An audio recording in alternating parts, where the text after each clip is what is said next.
أعوذ بالله من الشيطان الرجيم. بسم الله الرحمن الرحيم.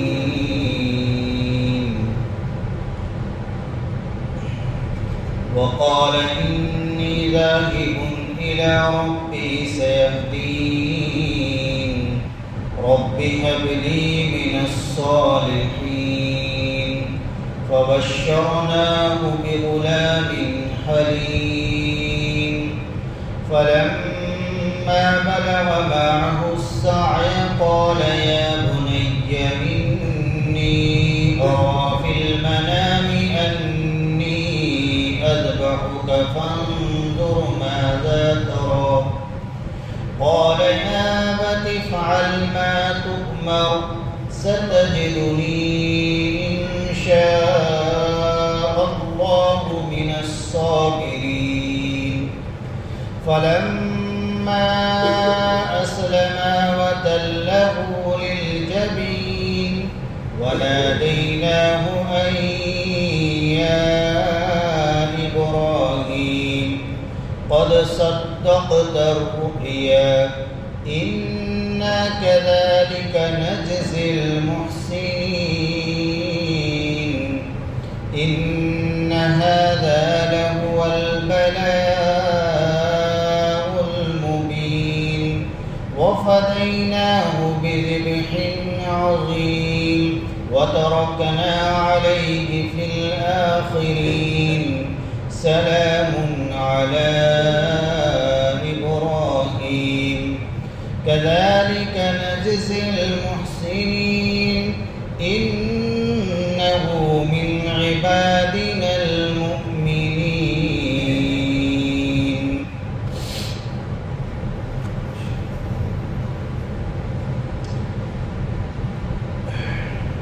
اللہ تعالیٰ نے سال میں 12 مہینے بنائے. ان عدت الشہور عند اللہ 12 شہرا. مہینوں کی تعداد اللہ کے یہاں 12 ہے. ان 12 مہینوں میں 4 مہینے بہت احترام کے مہینے ہیں اور بڑی برکتوں والے مہینے ہیں. ان 4 مہینوں میں سے ایک مہینہ یہ بھی ہے جو چل رہا ہے، ذی الحجہ کا مہینہ. یہ بڑا ہی بابرکت مہینہ ہے. تو عظیم الشان عبادت ایسی ہیں جو صرف اس مہینے میں ادا کی جاتی ہے، کسی اور مہینے میں وہ ادا نہیں ہوتی.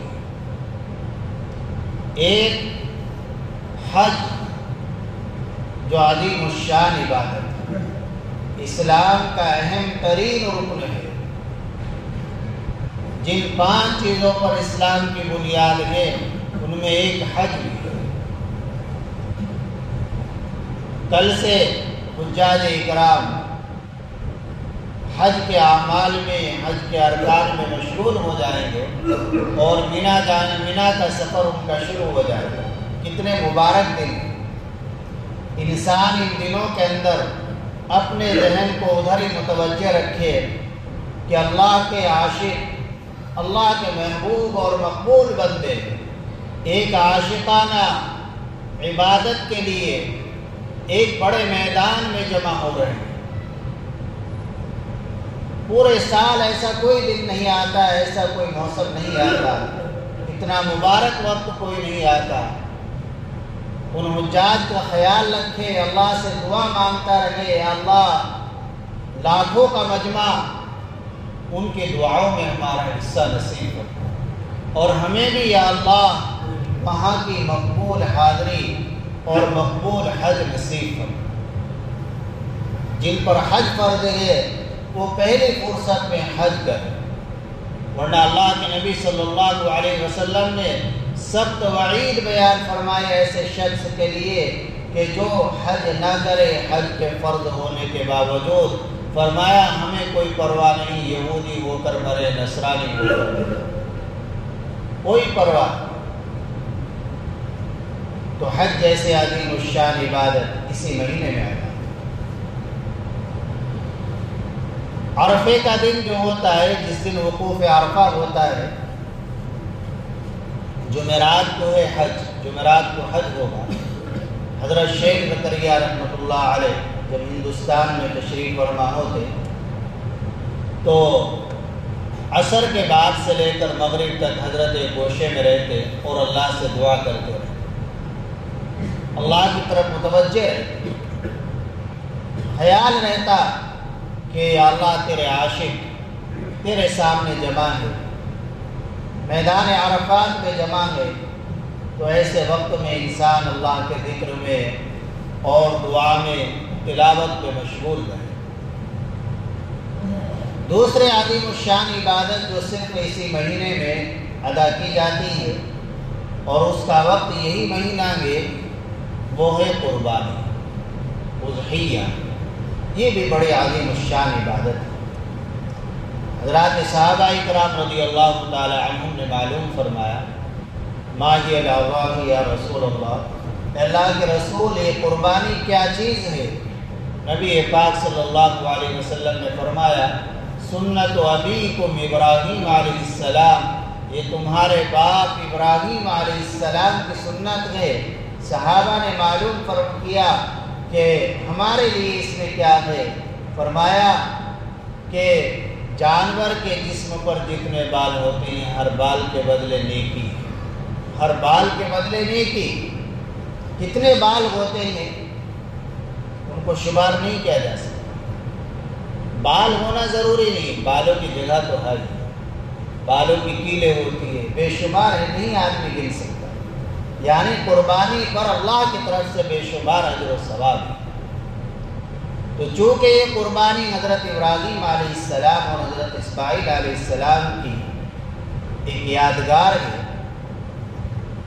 تو قربانی کی جو تاریخ ہے اور اس کا جو پس منظر ہے، جو واقعہ پیش آیا، ایسے موقع پر انسان اس کو پڑھے، سنے، تاکہ اسی جذبے کے ساتھ قربانی اللہ کی بارگاہ میں پیش کرے، جس جذبے کے ساتھ حضرت ابراہیم علیہ السلام نے قربانی پیش کی۔ یہ آیات کریمہ جو ابھی تلاوت کی گئی ہے، ان میں حضرت ابراہیم علیہ السلام اور حضرت اسماعیل علیہ السلام کے اس واقعے کو، ان کی قربانی کو بیان کیا گیا۔ حضرت ابراہیم علیہ السلام کا اصل وطن عراق ہے۔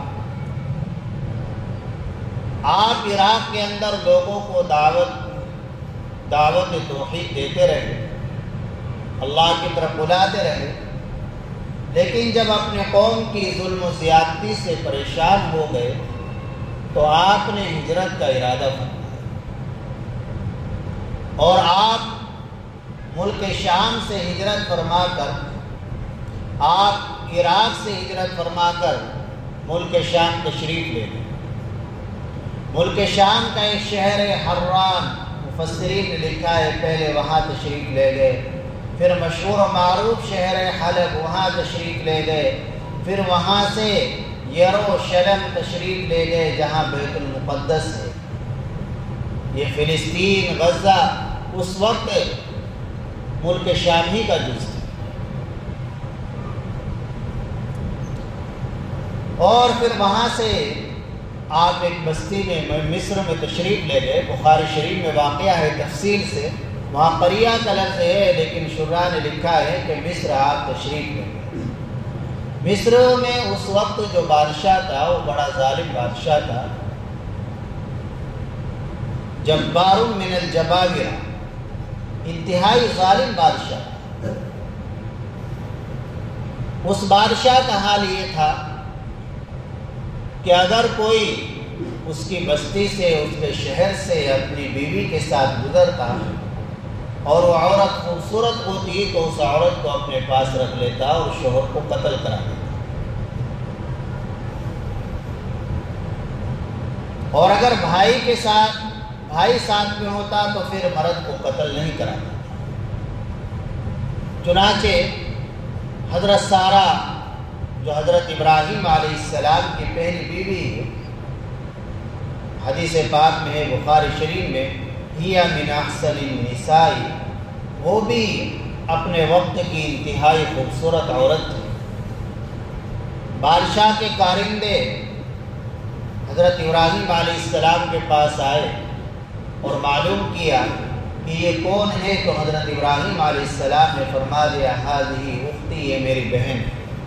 اور حضرت سارہ سے فرما دیا کہ دیکھیے تم مجھے جھٹلانا نہیں، ایمان کے اعتبار سے، دین کے اعتبار سے بہن کو اس وقت دنیا میں اور تمہارے علاوہ کوئی اور مومن نہیں ہے، میرے اور تمہارے علاوہ کوئی اور مومن نہیں۔ خیر حضرت ابراہیم علیہ السلام کو تو انہوں نے چھوڑ دیا، لیکن حضرت سارہ کو وہ بادشاہ کے کارندے اپنے بادشاہ کے پاس لے گئے،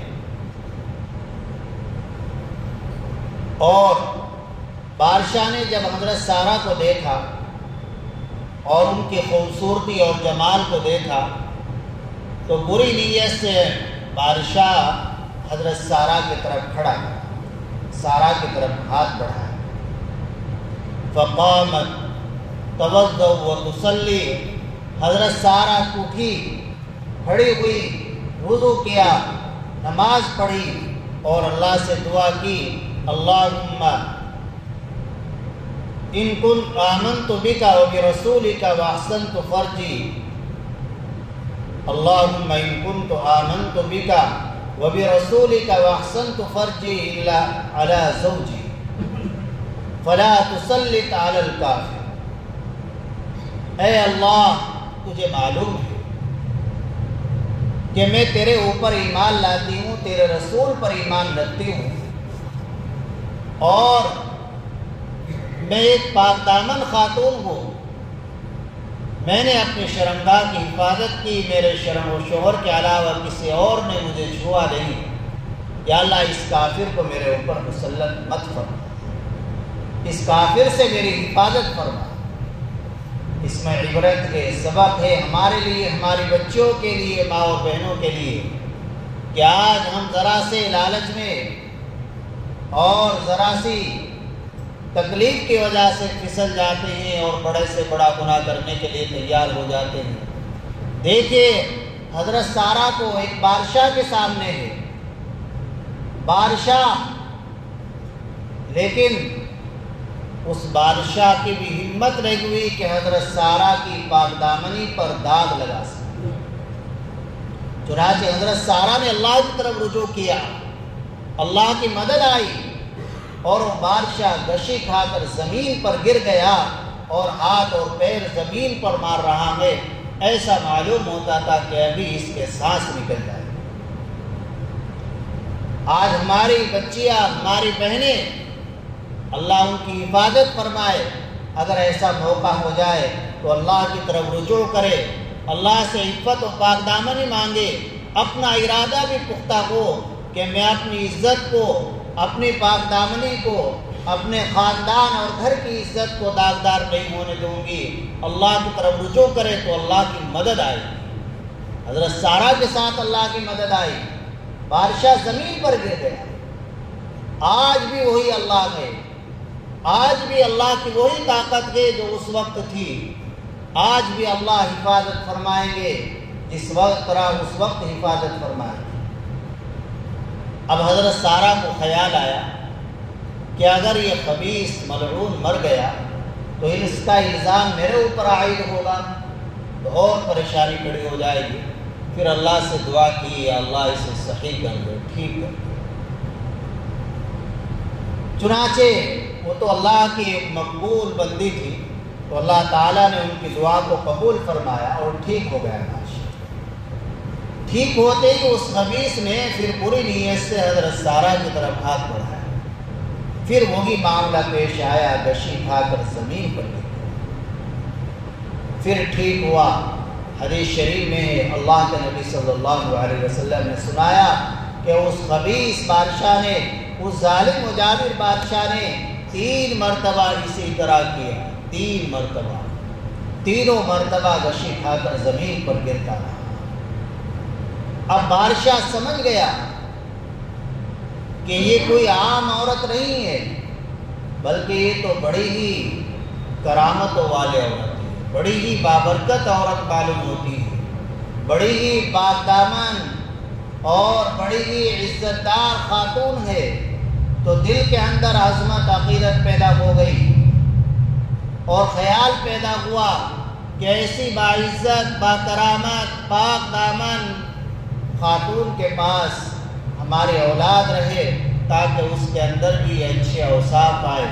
تو بادشاہ نے ظاہر میں تو اپنے کارندوں کو یہ کہا کہ تم کس شیطان کو میرے پاس لے آئے، واپس لے جاؤ، جہاں سے لائے وہ واپس کر دو، لیکن دل میں عظمت بیٹھ چکی تھی تو اندرونی کارروائی یہ کی کہ بادشاہ کی ایک بیٹی تھی، چھوٹی سی عمر کی بیٹی تھی، جس کا نام ہاجر تھا، ہاجرہ جسے ہم کہتے ہیں۔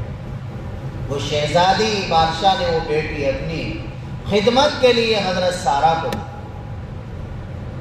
خدمت کے۔ حضرت سارہ تنہا آئی تھی، اب ساتھ اپنے خادمہ کو لے کر جا رہی۔ تو حضرت ابراہیم علیہ السلام سے جا کر کہا، یا ابراہیم اشعرت ان اللہ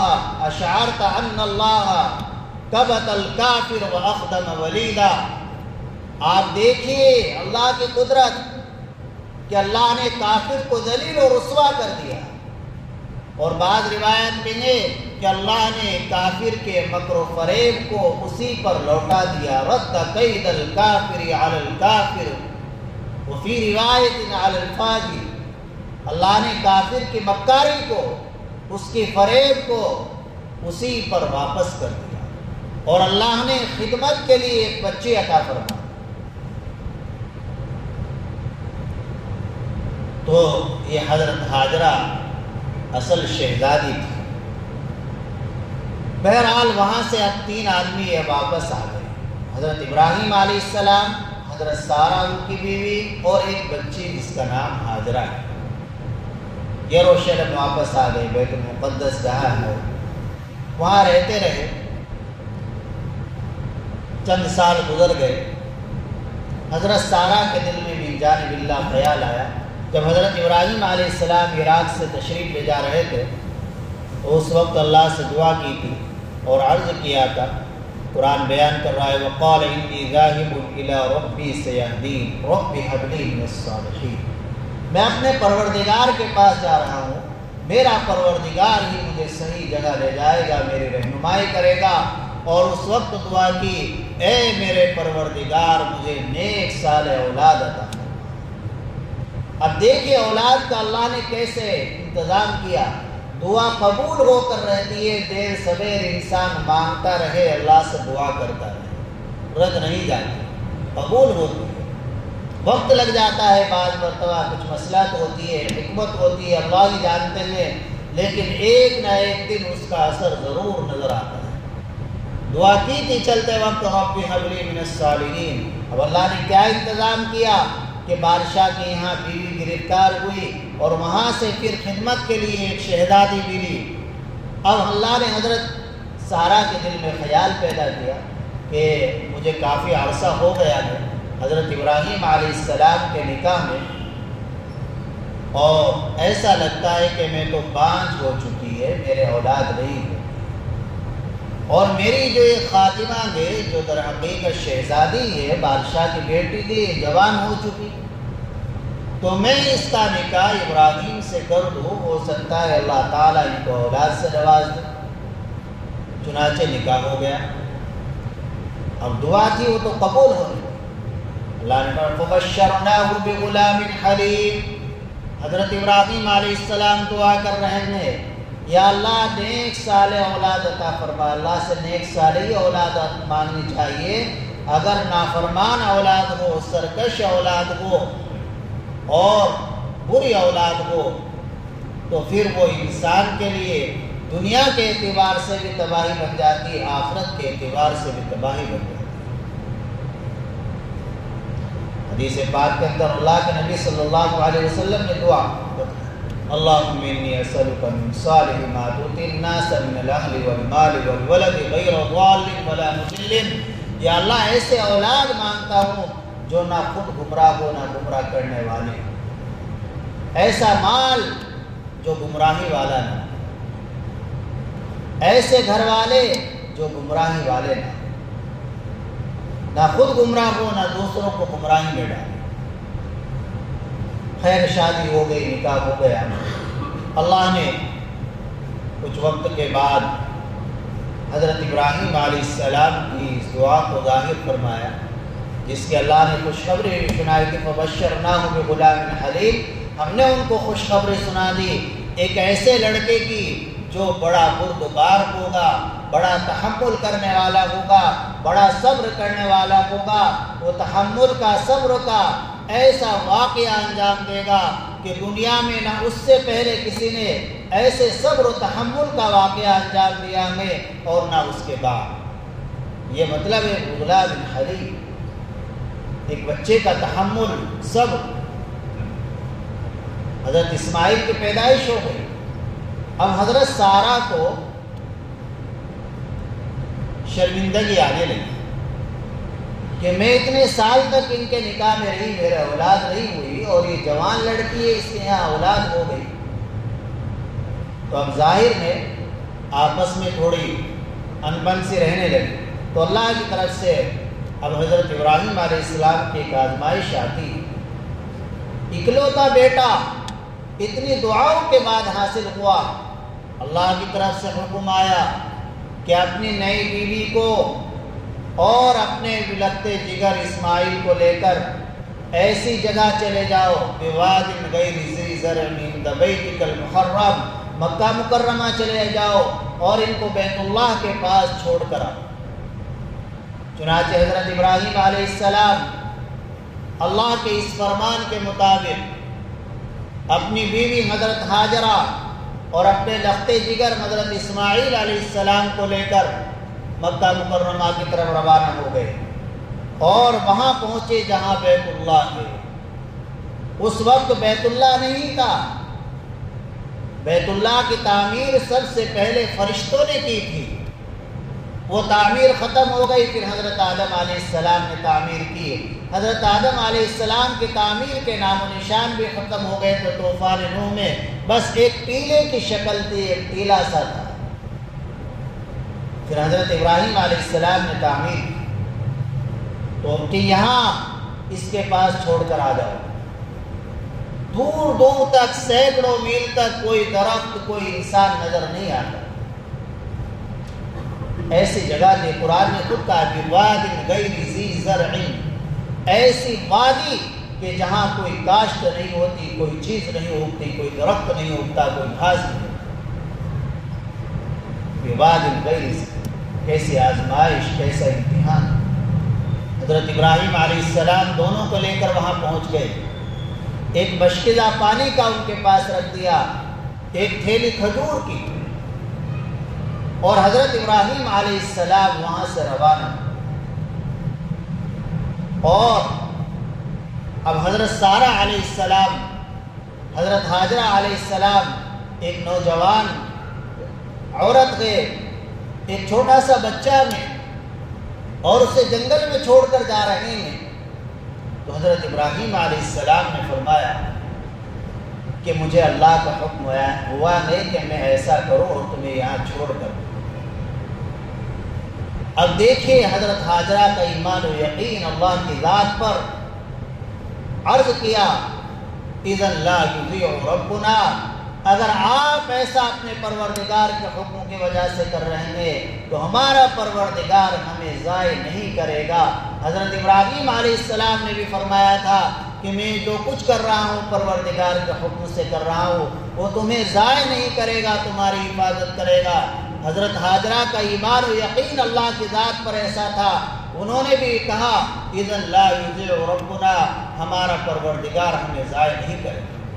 آج ہمارا بھی یقین ایسا ہی ہونا چاہیے، ہمارے بچوں کا یقین و اعتماد ایسا ہی ہونا چاہیے۔ اللہ کی ذات پر یقین اعتماد انسان کو ہوتا ہے تو اللہ تعالیٰ اس کی ایسی مدد فرماتے ہیں کہ انسان سوچ بھی نہیں سکتا۔ ابھی آپ نے سنا دیکھا موبائل پر کہ لیبیا کا ایک شخص عامر نامی حج کے لیے جا رہا ہے، اس کے کاغذات میں کمی ہے، جہاز روانہ ہو جاتا ہے، پھر واپس آ گیا جہاز، کچھ اس میں کمی آئی، پھر دوبارہ جہاز اڑان بھرتا ہے پھر کمی آ جاتی ہے، حتیٰ کہ یہ اعلان کیا گیا کہ جب تک یہ بندہ جہاز میں نہیں بیٹھے گا اس وقت تک جہاز اڑان نہیں بھرے۔ اللہ کی مددیں آتی ہیں، اللہ کی ذات پر کامل یقین رکھے، اللہ سے مانگتے رہے، انشاءاللہ دعائیں قبول۔ چھوڑ کر آ گئے وہاں۔ اب حضرت ہاجرہ پانی پیتی رہتی، کھجور کھاتی، دودھ اتر جاتا، اس سے حضرت اسماعیل علیہ السلام سیراب ہو جاتے۔ ایک وقت آیا پانی بھی ختم ہو گیا، کھجوریں بھی ختم ہوئی، اب بڑے پریشان ہوئے، بہت پریشان ہوئے اور پانی کے تلاش میں نکلی۔ سامنے صفا پہاڑی تھی، صفا پہاڑی پر چڑھی کہ کہیں سے پانی نظر آ جائے، نظر نہیں آیا۔ پھر میں سوچا کہ سامنے دوسری پہاڑی ہے مروہ، اس پر جا کر دیکھوں، ہو سکتا ہے کچھ پانی کہیں نظر آئے۔ چنانچہ صفا سے مروہ کی طرف جا رہی ہے اور ادھر بیت اللہ جہاں ہے وہاں بھی دیکھ رہی ہے کہ بچہ لیٹا ہوا ہے، کہیں کوئی جانور نہ اٹھا لے جائے۔ اب کچھ نشے کی جگہ آئی کہ جہاں سے بچہ نظر نہیں آ رہا تھا، تو وہاں تیز دوڑی تاکہ جلدی بچہ نظر آ جائے۔ اللہ کو وہ ادا ایسے پسند آئی کہ اس دوڑنے کو بھی اللہ نے عمرے کا، حج کا ایک جز قرار دیا، اسے بھی ثواب کی چیز ہے۔ 7 چکر اسی طرح لگائے، 7ویں چکر پر جب مروہ پر تھی تو نظر آیا کہ کچھ پرندے اڑ رہے ہیں، تو سمجھ گئی کہ اللہ کی مدد آ گئی، پانی کا انتظام ہو گیا۔ وہاں جا کر دیکھا کہ پانی ہے اور پانی بہہ رہا ہے، چشمہ۔ حضرت جبریل علیہ السلام تشریف لائے، انہوں نے اپنی ایڑی ماری یا اپنا پر مارا، اس سے وہ پانی کا چشمہ نکلا۔ مشہور یہ ہے کہ حضرت اسماعیل علیہ السلام کی ایڑیاں رگڑنے سے، لیکن صحیح اور راجح بات یہ ہے کہ حضرت جبریل علیہ السلام کے پر مارنے سے یا ان کے ایڑی مارنے سے وہ چشمہ جاری ہو گیا۔ اب چشمہ جاری ہو گیا، پانی نکل رہا ہے۔ حضرت ہاجرہ اس کو اکٹھا کرنے کے لیے ڈولے بنا رہی چھوٹی چھوٹی اور کہہ رہی زم زم رک جا رک جا۔ اللہ کے نبی صلی اللہ علیہ وسلم نے فرمایا اگر حضرت ہاجرہ ایسا نہ کرتی تو یہ جاری نہر بن جاتی، جاری نہر، لیکن اللہ کی طرف سے ایسا ہی منظور تھا، پھر اس کی وہ عظمت، وہ وقعت پانی کی نہ رہتی۔ اللہ نے اس پانی کے اندر غذائیت بھی رکھی ہے، سیرابیت بھی رکھی ہے۔ اس پانی کو پی کر انسان سیراب بھی ہو جاتا ہے اور یہ کھانے کا بھی کام دیتا ہے۔ انسان اسی کو پیتا رہے تو طواف کرتا رہے، طاقت رہتی ہے، غذائیت محسوس ہوتی ہے، بھوک نہیں لگتی۔ چنانچہ ایک وقت اسی طرح نظام چلتا رہا۔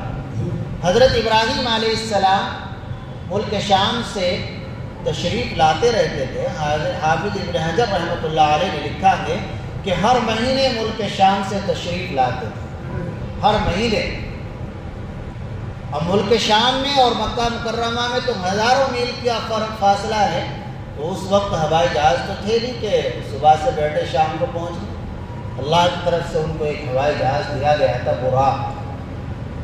اس میں اللہ نے ایسی تیز رفتاری پیدا فرما دی تھی کہ وہ براق جو اللہ کی طرف سے ان کو ملا تھا، جنتی براق، وہ ملک شام سے صبح کو چلتے اور دوپہر سے پہلے، ظہر سے پہلے مکہ مکرمہ پہنچ جاتے، کئی کئی روز قیام رہتا۔ ایک مرتبہ تشریف لائے ہوئے ہیں، حضرت اسماعیل علیہ السلام تقریباً 13 سال کے ہو چکے ہیں، بالغ ہونے کے قریب ہے۔ فلما بلغ معه السعي قال يا بني إني أرى، قرآن بیان کر رہا ہے جب اس قابل ہو گئے کہ اپنے باپ کے ساتھ کام میں ہاتھ بٹائے تو خواب میں 3 بار دیکھا، دل میں ایک ہی خواب 3 مرتبہ دیکھا کہ میں اپنے بیٹے کو ذبح کر رہا ہوں۔ نبی کا خواب بھی وحی کے درجے میں ہوتا ہے، تو سمجھ گئے کہ اللہ کی طرف سے مجھے حکم ہو رہا ہے کہ میں اپنے بیٹے کو ذبح یہ دکھایا، انی اذبحک، ذبح کر رہا ہوں، یہ نہیں دکھایا ذبح کر دوں۔ چنانچہ اب حضرت ابراہیم علیہ السلام نے اپنے لفظ جگر حضرت اسماعیل سے اس کا تذکرہ کیا۔ تذکرہ کرنا نعوذ باللہ اس وجہ سے نہیں تھا کہ اللہ کے حکم کو پورا کرنے میں ان کو کوئی تردد یا شک تھا، بلکہ تذکرہ کرنے کی ایک وجہ اور حکمت یہ تھی کہ میں اپنے بچے کا بھی امتحان لے لوں کہ میرا بچہ اللہ کا حکم پورا کرنے میں میرا کس قدر معاون ہے، کتنا تعاون کرتا ہے، بچے کی آزمائش۔ اور دوسرا مقصد، دوسری حکمت یہ بھی تھی کہ تاکہ اچانک جب بچے کو دیکھے گا مجھے ذبح کر رہے ہیں تو عجیب سا لگے گا، وحشت ہوگی، تو بچے کے سامنے پہلے اس کا تذکرہ ہے۔ چنانچہ وہ بھی پیغمبر کے اولاد تھی، انہوں نے جواب دیا یا ابت افعل ما تؤمر ستجدنی انشاءاللہ من الصابرین۔ ابا جان، آپ کو جس کام کا حکم دیا گیا ہے آپ اس کو کر گزریے، آپ مجھے اگر اللہ کو منظور ہوا صبر کرنے والوں میں سے پائیں۔ اس قدر تواضع کے ساتھ، کس قدر عاجزی اور انکساری کے ساتھ، کس قدر ادب اور احترام کے ساتھ جواب دیا کہ یہ صبر کرنا تنہا میرے بس کی بات نہیں، یہ صبر میں جبھی کر پاؤں گا کہ جب اللہ کی مشیت ہوگی، اللہ کو منظور ہوگا۔ اور صبر کرنا یہ کوئی میرا ہی کمال نہیں ہے، میری ہی خصوصیت نہیں ہے، اللہ کے وہ بے شمار بندے ہیں جنہوں نے عجیب مثالیں قائم کی ہیں صبر کی، تو انشاءاللہ اللہ کو منظور ہوا تو میں بھی ایسے ہی صبر کرنے والوں میں شمار ہوگا، میں بھی شامل ہوں۔ یہ جواب۔ چنانچہ حضرت ابراہیم علیہ السلام ذبح کرنے کے لیے مینا کی طرف لے کر روانہ ہو گئے۔ شیطان 3 مرتبہ درمیان میں حائل ہوا، اللہ کا حکم ہوا کہ اللہ اکبر کہہ کے کنکری مار دو، چنانچہ اللہ اکبر کہہ کے کنکری مارتے گئے، وہ ہٹتا گیا۔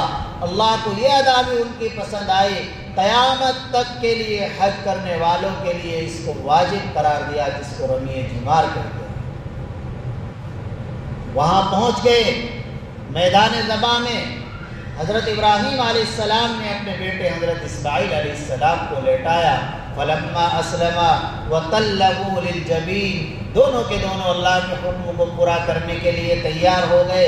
باپ بھی تیار ہو گیا ذبح کرنے کے لیے، بیٹا بھی تیار ہو گیا ذبح ہونے کے لیے، اور باپ نے بیٹے کو پیشانی کے بل لیٹا دیا۔ کس طرح لیٹایا؟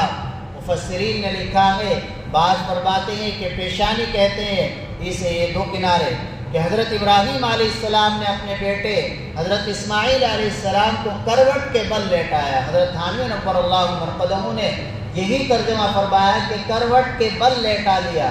جب کروٹ کے بل لیٹائیں گے تو پیشانی کا حصہ یہ زمین پر لگ جائے گا، زمین پر لگ جائے گا۔ اور بعض مفسرین کی رائے یہ ہے کہ اوندھا لیٹایا، پوری پیشانی، پورا جبہہ، یہ حصہ زمین پر لگا دیا۔ بیٹے نے اس وقت بعض روایات کے اندر نے ابا جان سے عرض کیا، ابا جان آپ چھری تیز فرما دیں اور آپ مجھے اچھی طرح باندھ دے، میرے کپڑوں کو بھی اتار لے۔ آپ سوچئے، ایک اکیلا بچہ، اکلوتا بیٹا باپ سے ایسی باتیں کر رہا ہے تو کیا گزری ہوگی باپ کے، کیا منظر ہوگا۔ چنانچہ حضرت ابراہیم علیہ السلام نے پوری طاقت سے چھری چلائی، لیکن چھری چلنے والے نہیں۔ اللہ کی طرف سے چھری اور حلق کے درمیان ایک قطرہ پیتل کا حائل کر دیا، اور اللہ کی طرف سے اعلان ہوا، قد صدقت الرؤیا انا کذالک نجزی المحسنین۔ آپ نے خواب کو سچا کر دکھایا۔ خواب میں یہی دکھایا گیا تھا کہ آپ ذبح کر رہے ہیں، وہ منظر آپ نے پورا کر دکھایا ہے، لہذا آپ اپنے اس عظیم الشان امتحان میں آپ بھی، آپ کا بیٹا بھی کامیاب ہو گئے۔ انا کذالک نجزی المحسنین، ہم نیکوکاروں کو ایسا ہی بدلہ عطا فرماتے ہیں۔ حضرت جبریل علیہ السلام تشریف لائے، آسمان سے ایک میڑا لے کر اللہ اکبر کہہ رہے ہیں۔ حضرت ابراہیم علیہ السلام نے نظر اٹھا کر دیکھا کہ اللہ کی طرف سے میڑا آ رہا ہے، جبریل علیہ السلام آ رہے ہیں، تو عرض فرمایا لا الہ الا اللہ، اللہ اکبر، اللہ اکبر۔ تو حضرت اسماعیل علیہ السلام نے جب یہ منظر دیکھا، انہوں نے فرمایا وللہ الحمد، اللہ اکبر وللہ الحمد۔ یہ کلمات ہیں، یہ تکبیر تشریق ہے۔ پچھلے ہفتے بتلایا تھا کہ اس کو کثرت سے پڑھتے رہے ابھی بھی، اور جمعے کی فجر سے لے کر تو 13 ذی الحجہ کے عصر تک ہر نماز کے بعد اتنی زور سے پڑھنا کہ اپنے کانوں تک آواز پہنچ جائے، واجب اتنی زور سے پڑھنا۔ تو آپ نے دیکھا کہ یہ قربانی کا پس منظر ہے، یہ قربانی کی تاریخ ہے۔ جس جذبے کے ساتھ حضرت ابراہیم علیہ السلام نے قربانی کی، ہم بھی اسی جذبے کے ساتھ خالص اللہ کو راضی کرنے کے لیے قربانی کریں۔ ہمارا دکھلاوا، ریاکاری اور دکھاوا مقصود نہ ہو، اپنے فریج کو بھر لینا مقصود نہ ہو۔ پورے سال گوشت کھاتے ہیں، گوشت کھانے کی نیت نہ ہو، گوشت کھانے کی پلاننگ نہ ہو، گوشت کو اسٹاک کرنے کی پلاننگ نہ ہو۔ خصوصاً یہ سال ایسا ہے کہ جس میں بہت سے لوگ ایسے ہیں، ایمان والے بھائی ایسے ہیں، وہ اپنی کاروباری الجھنوں کی وجہ سے، اپنی غربت کی وجہ سے حصہ نہیں لے پا رہے ہیں۔ آپ کی ذمہ داری بنتی ہے آپ گھر گھر عزت احترام کے ساتھ، بغیر فوٹو لیے، بغیر ویڈیو بنائے آپ ان تک گوشت پہنچائیں۔ آپ اسے اسٹاک نہ بنائے، پورے سال نہ کھائے، آپ 1-2 دن میں اسے ختم کر دیں۔ جو جس اللہ نے دیا اللہ ہمیشہ کھلائے گا۔ لن ينال الله لحومها ولا دماؤها ولكن يناله التقوى منكم۔ اللہ کے یہاں یہ گوشت اور خون نہیں پہنچتا ہے، وہ تو تمہارے دلوں کی حالت کو دیکھتا ہے۔ ہماری نیت یہی ہو۔ آج ہم فریزر لے لیتے ہیں، پوری تیاری ہوتی ہے، اتنے کا جانور نہیں لیتے جتنے کا فریزر خریدتے ہیں اور اسے بھر لیتے ہیں۔ اگر دوسروں کو دیتے بھی ہیں تو حال یہ ہے کہ ہڈیاں دیں گے، جو عمدہ قسم کا گوشت ہے اسے اپنے پاس رکھ لیتے ہیں۔ کیا اسی لیے آپ نے قربانی کی ہے؟ اس طرح تو آپ خرید کر اپنے فریزر کو بھر لیتے ہیں، پھر اس قربانی کی کیا ضرورت ہے؟ آپ قربانی کیجئے اللہ کو راضی کرنے کے لیے، اچھی سے اچھی قربانی کرو، اور پھر بھی ڈرتے رہو، معلوم نہیں اللہ کی بارگاہ میں قبول ہوئی ہے۔ حضرت ابراہیم اور اسماعیل علیہ السلام نے بیت اللہ بنانے کے بعد بھی اللہ سے عرض کیا، بیت اللہ کی تعمیر کرنے کے بعد، ربنا تقبل منا انک انت السمیع العلیم وتب علینا انک انت التواب الرحیم۔ مولا کریم قبول فرما لے اور ہمارے اوپر توجہ فرما دے، ہمیں معاف فرما دے۔ اللہ سے یہی مانگتے رہنا چاہیے، کرنے کے بعد بھی ڈرتے رہنا چاہیے، نہ کہ اس کو گاتے پھرے، دکھلاتے پھرے۔ نہیں، معلوم نہیں اللہ کی بارگاہ میں قبول ہوئی یا نہیں، معلوم نہیں آئندہ سال کیا حالات ہوں گے۔ اس سال اچھے حالات ہیں، اچھی سے اچھی قربانی کر لو۔ ایک روایت کے اندر ہے، سمنوا ضحایاکم فإنها علی الصراط مطایاکم۔ اپنی قربانیوں کو موٹا کرو، اچھے اور عمدہ جانور کی قربانی کرو، یہ قیامت کے دن پل صراط پر تمہارے لیے سواریاں بنیں گے۔ اپنی طرف سے قربانی کرے، اپنے رشتہ داروں کی طرف سے، والدین کی طرف سے، جن کی بدولت آپ کو یہ سب کچھ نصیب ہوا ہے، ان کی طرف سے قربانی کرے۔ حضور اکرم صلی اللہ علیہ وسلم کی طرف سے قربانی کرے۔ آپ نے تو اپنی پوری امت کی طرف سے قربانی کی ہے، امت کا بھی فریضہ بنتا ہے کہ آپ کو بھی قربانی میں یاد رکھے۔ چند آدمی مل کر آپ کی طرف سے ایک حصہ لے لے، اس کی بھی گنجائش، اپنا اپنا حصہ لے لیا۔ مثلا ایک جانور آپ نے خریدا، 6 آدمی اس میں شریک ہے، 6 نے پورا حصہ لے لیا، ایک حصہ باقی بچا ہے، تو 6 آدمی مل کر وہ حصہ حضور اکرم صلی اللہ علیہ وسلم کی طرف سے کر دے، انشاءاللہ اس پر بھی بڑا اجر و ثواب ملے گا۔ اللہ تعالیٰ اسی جذبے کے ساتھ ہمیں قربانی کرنے کی توفیق عطا فرمائے۔ قربانی ہر اس شخص پر واجب ہے جس کے پاس 35-40 ہزار روپے ہوں ان دنوں میں، چاہے سال گزرا ہو نہ گزرا ہو، یا اتنے کا سونا چاندی ہو، سال گزرا ہو یا نہ گزرا ہو، یا اتنے کا سامان تجارت ہو، دکان میں سامان ہو، تو اس پر قربانی واجب ہے۔ حتیٰ کہ اگر 12 ذی الحجہ کو بھی اس پر اتنی رقم آ گئی، تیسرے دن قربانی کے، تب بھی قربانی واجب ہو جاتی ہے۔ اگر واجب بھی نہیں تب بھی آدمی قربانی کرنی چاہیے۔ دوسرے کام آدمی ادھر ادھر سے کرتا ہے، نہ جانے کیسے کیسے۔ حضرت تھانوی نور اللہ مرقدہ نے مستقل فرمایا کہ ہم دنیا بھر کے کام معلوم نہیں کیسے کیسے کرتے ہیں، تو یہ قربانی جس میں اتنا بڑا اجر و ثواب ہے، اس کو بھی آدمی کوشش کر کے کر ہی لے، چاہے واجب بھی نہ، کرنی چاہیے قربانی۔ اللہ عمل کی توفیق عطا فرمائے۔ الحمدللہ رب العالمین، اللہم اجعل صلواتک و رحمتک و برکاتک علی سید المرسلین امام المتقین وخاتم النبیین محمد عبدک و رسولک امام الخیر وقائد الخیر و رسول الرحمہ، اللہم ابعثہ مقاما محمودا یغفر به الاولون والآخرون اللهم صل على محمد وعلى آل محمد كما صليت على إبراهيم وعلى آل إبراهيم إنك حميد مجيد. اللهم بارك على محمد وعلى آل محمد كما باركت على إبراهيم وعلى آل إبراهيم إنك حميد مجيد. ربنا ظلمنا أنفسنا وإن لم تغفر لنا وترحمنا لنكونن من الخاسرين. ربنا آتنا في الدنيا حسنة وفي الآخرة حسنة وقنا عذاب النار. یا اللہ ہمارے گناہوں کو معاف فرما دے. یا اللہ ہمارے لرزشوں کو درگزر فرما دے. یا اللہ ہمارے اس مختصر سے عمل کو اپنی بارگاہ میں قبول فرما لے. ہماری اصلاح کا ذریعہ بنا دے. یا اللہ اپنی رضا اور خوشنودی کے لیے یا اللہ اخلاص کے ساتھ امن و امان کے ساتھ عافیت کے ساتھ امت کو قربانی کرنے کی توفیق عطا فرما. سب کے قربانیوں کو قبول فرما. حجاج اکرام کو یا اللہ مقبول حج نصیب فرما. ان کی دعاؤں میں ہمارا حصہ نصیب فرما. یا اللہ ہمیں بھی حج مبرور نصیب فرما. یا اللہ ہمیں بھی حج مبرور نصیب فرما. بار بار وہاں کی مقبول حاضری نصیب فرما. حاضرین کے جائز مقاصد کو پورا فرما. جائز ضروریات کو پورا فرما. یا اللہ بغیر مانگے عنایت فرما. مولا ہماری دعا کو اپنے فضل و کرم سے قبول فرما. صلی اللہ تعالی علیہ وسلم. ذبح سے متعلق ایک ضروری مسئلہ ہے. سن لیں، جس وقت جانور کو ذبح کر رہے ہیں تو جتنے آدمیوں نے جانور کو ہاتھ لگا رکھا ہے، پکڑ رکھا ہے، تو سبھی بسم اللہ پڑھیں. معلوم نہیں وہ چھری چھوٹ جائے، دوسرے کو پکڑنی پڑ جائے. بعض مرتبہ ایسا ہو امام صاحب سے یا کسی عالم سے آپ جانور کو ذبح کرا رہے ہیں، وہ ہلکی چھری چلا رہے ہیں تو کسائی بھی پکڑ لیتے ہیں کاٹنے والے، تو انہیں بھی بسم اللہ پڑھنی ہے. اگر دو آدمیوں نے چھری پہ ہاتھ لگا رکھا ہے، ایک نے پڑھی ایک نے نہیں پڑھی، تو جانور حلال نہیں ہوگا. اور وہ بسم اللہ پڑھتے رہیں جب تک کہ اس کی اکثر رگیں نہ کٹ جائے. جب تک کہ بسم اللہ اللہ اکبر بسم اللہ، یہ نہیں کہ بس کھال میں کٹ سا لگا کر پھر بند کر دو. جب تک نہ کٹ جائے اچھی طرح تو تب تک بسم اللہ اللہ اکبر بسم اللہ الرحمن الرحیم بسم اللہ اللہ اکبر یہ پڑھتے ہی رہیں. اس کا بھی خیال رکھیں. اگر اکثر رگیں نہیں کٹی اور پہلے آپ نے رگ کٹنے سے پہلے بسم اللہ ختم کر دی تو ذبح کرنا نہیں پایا گیا بسم اللہ پڑھ کر، پھر وہ حلال نہیں ہوگا. اس کا خیال رکھنا چاہیے، اہم مسئلہ ہے.